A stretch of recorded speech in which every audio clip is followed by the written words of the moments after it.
Καλησπέρα παιδιά, καλώς ήρθατε σε ένα ακόμα βίντεο του Βραγάς Cars. Και σήμερα είμαστε στην Αγιάνναπαν γιατί έχουμε έρθει να δούμε έναν πολύ ξεχωριστό αυτοκίνητο.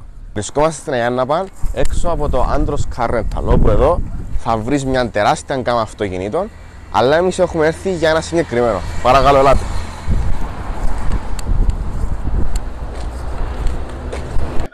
Βρισκόμαστε στο Andros Car Rental και εδώ υπάρχει μια τεράστια γκάμα αυτοκινήτων. Από τα πιο απλά για καθημερινή χρήση ως και πιο extreme. Σχεδόν τα πάντα είναι for sale. Το R34 είναι του ιδιοκτήτη, είναι ένα drift car. Είναι η μούρη του R34 μαζί με RP26 από κάτω, να βγάζει πολλούς ύπους λόγω γιατί είναι drift car.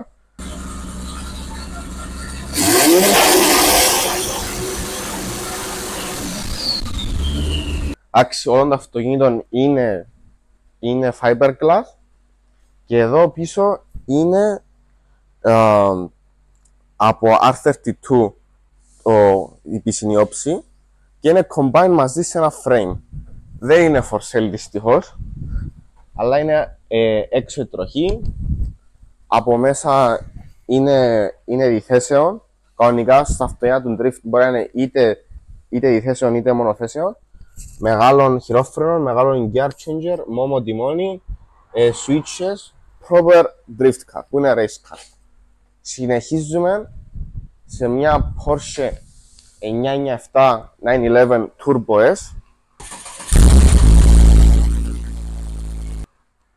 Εντάξει, ενώ διάφορα αυτοκίνητα θα δεις εδώ, Mustang Bullet Edition, Nissan 350Z και από πίσω έναν 300Z με body kit.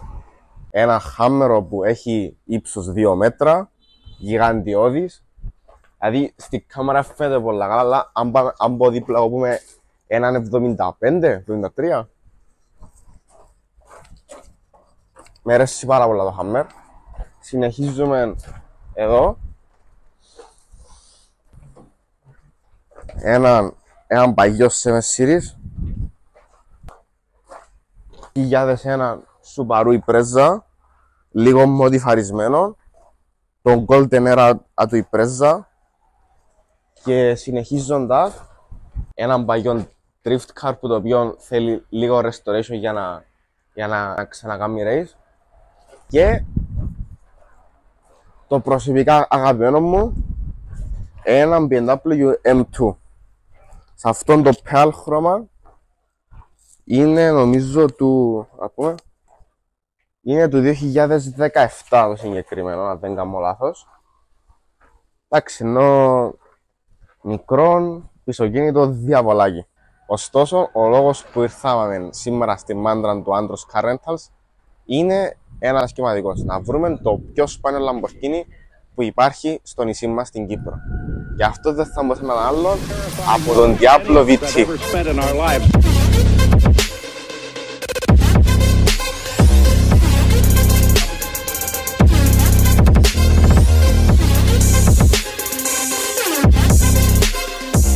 Ίσως το πιο ιστορικό V12 που έχει βγάλει ποτέ η Lamborghini.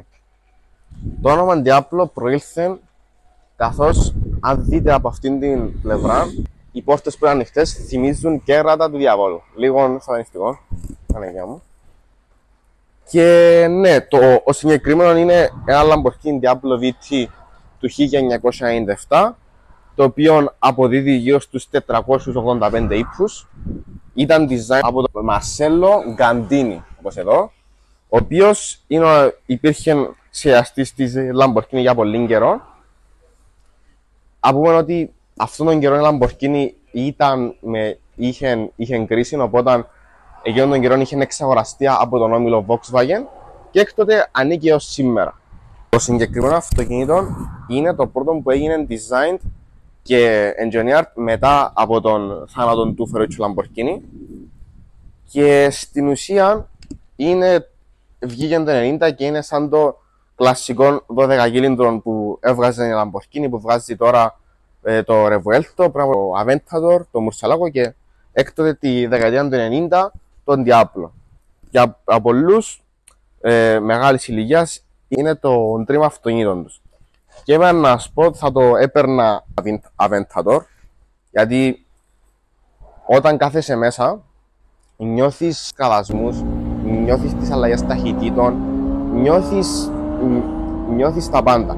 Στις καινούριες Lamborghini αυτό πλέον δεν το νιώθεις λόγω παραπάνω τεχνολογίας, παραπάνω υλικών, αλλά εντάξει, ενώ εκεί τα 485 άλογα ήταν πάρα πολλά.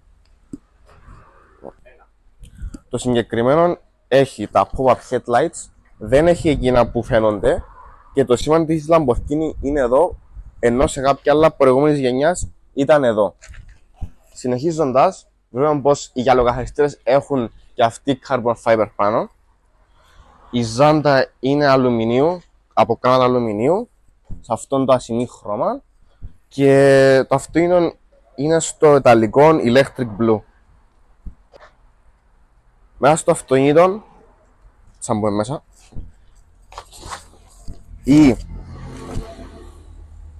οι εικονικές πόρτες της Lamborghini που βγαίνουν πάνω σαν ψαλίδι, το όνομα Scissors. Σε πολλές Lamborghini Diablo υπήρχε ένας τεράστιος αεροσάκος εδώ και ένα αντιμόνι που δεν ήταν πολύ σπορτ, ενώ είχε 4 άξονες αντί 3 και ήταν και πιο χοντρό. Ωστόσο, αυτό έχει αλλάξει εδώ στη Lamborghini τη συγκεκριμένη, το 97, όπου υπάρχει πιο σπορ τιμόνι, manual, για να νιώθεις καλύτερα τις αλλαγές ταχυτήτων. Για τον καιρό του είχε κασετόφωνο, αναπτήραν, διάφορα features και όλη η κονσόλα είναι carbon fiber. Εντάξει, ενώ πολύ πιο από τις practical ζώνες είναι από εδώ και δεν υπάρχει glove compartment. Αυτό είναι πολύ πιο impractical, αλλά εντάξει, οι Ιταλοί, όπως είπα και στο βίντεο με το Alfa Romeo, impractical αλλά στυλάτο. Εντάξει, ενώ υπάρχει και εδώ στα χαγιά το Diablo, το cream interior είναι πολύ ωραίο. Οι θέσεις είναι, για τον καιρό τους, είναι πολύ αναπαυτικές. Κάτι που δεν το βλέπεις εκείνον τον καιρό, εδώ είναι. Αλλά κατά τα άλλα μπαίνεις μέσα και αυτή είναι μια αληθινή Lamborghini. Δίπορτη, με πόρτες που ανοίγουν πάνω και ένας V12 από πίσω.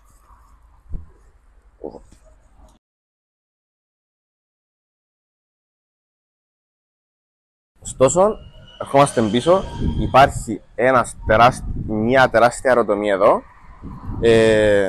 το σήμα της Diablo, τα φανάρια που ήταν κυκλικά τότε, και εδώ το μεγάλο exhaust, τα 2,5 του V12. Η Lamborghini τότε, η Diablo έβγαινε το Diablo VT το συγκεκριμένο, Diablo SV που είναι που σημαίνει super veloce, που σημαίνει super fast στα ιταλικά, που είναι το top tier version, η κανονική Diablo και η GTR που ήταν μόνο track focus και υπάρχουν πολύ λίγες στον κόσμο. Συγκεκριμένη σε μπλε είναι ένα από τα dream αυτοκίνητα μου και εντάξει, 5,2 λίτρα V12 από 485 άλογα έφτανε έως, υπήρχε και version που έφτανε ως τα 530, κάπου εκεί. Λογικά, ίσως έναν από τα πιο iconic αυτοκίνητα των 90s, το οποίο συναγωνίζεται τη Ferrari F40 και τη Porsche 959. Άξι, και τότε είχε βγει και η McLaren F1 που θα μπορούσε να τη συναγωνιστεί. Γενικά, αυτό είναι το peak στο automotive industry, στον ιταλικό τομέα, στα 90s. Έναν absolute icon of a car. Lovebox είναι, αλλά εδώ έχει ένα χώρα από σκεύα. Τότε ήταν, ναι. Δεν το ανοίξω. Θα το ανοίξω, δεν πάω το γίνει τίποτα. Πολλά ωραία αυτή. Όχι το χαλάκι που έχει Diablo κάτω. Στα ωραία, είναι το... Όντως.